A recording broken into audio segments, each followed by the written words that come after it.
pagsisik sa impormasyong pang-teknolohiya.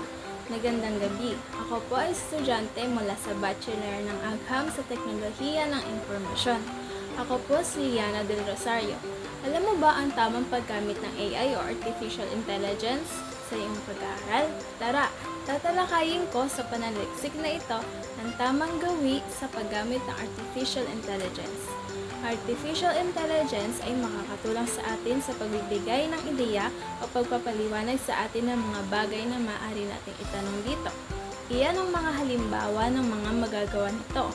Ang tamang paggamit nito ay hindi pag-abuso sa magagawa ng Artificial Intelligence. Maaari tayong kumuha ng mga ideya, ngunit hindi ibig sabihin nito ay kakopyahin natin ang sasabihin o isasagot sa atin.